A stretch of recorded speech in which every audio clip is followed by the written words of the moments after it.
ओम श्री गुरुवे नमः। व्यक्तित्व गढ़ने वाला महारसायन भाग 4।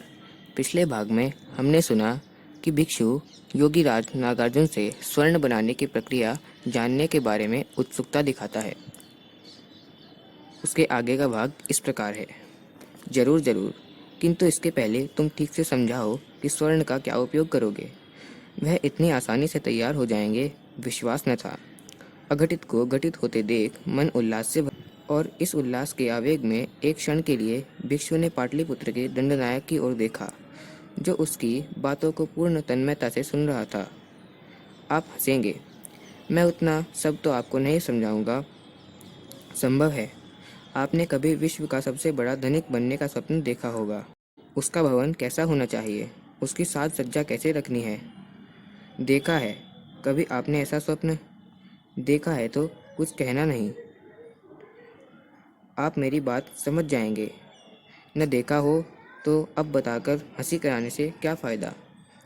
माँ सिद्ध बड़े धैर्य से सुनते रही मेरी कल्पना। 2.5-3 घंटे पूरे वे सुनते ही नहीं रहे, मुझे प्रोत्साहित भी करते रहे। मेरे सपने को बढ़ाने और स्पष्ट करने में भी योग देते रहे। अब कल बातें करेंगे। अंत में वे अपने आवश्यक काम से उठ गए।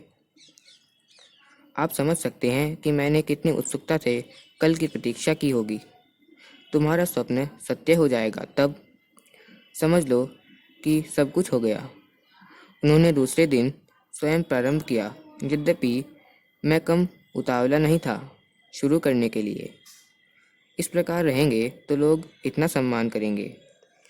मैंने अपनी स्वप्न कल्पना को स्पष्ट करने में संकोच नहीं किया। एक दिन बीमार पड़ोगे, माँ सिद्ध हंसे नहीं।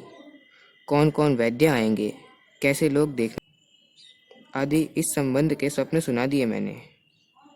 वैद्य के कष्टकारक उपचार, शरीर उठने तक में असमर्थ होगा। गजब की कल्पना शक्ति थी उनकी। मैंने बड़ी भयानक बातें बताई। नौकर मनमानी करेंगे, पड़े पड़े चिड़चिड़ाते रहोगे। तिरस्कार, असमर्थता, हानि, इन सब का बड़ा मर्मांतक वर्णन था उनके शब्दों में। कठिनाई यह थी कि मैं उसे अस्वीकार नहीं कर सकता था।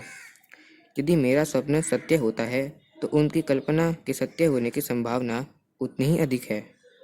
प्रतिकूल सज्जनों का तिरस्कार, अकृतज्ञ सेवकों की उपेक्षा, असमर्थता, रोग, हानि और बिना कुछ बोले कुढ़ते रहना, क्योंकि जो इतनी संपत्ति और प्रतिष्ठा पालेगा उसे अपने को दूसरे के सम्मुख तो सदा संभाल कर रखना होगा।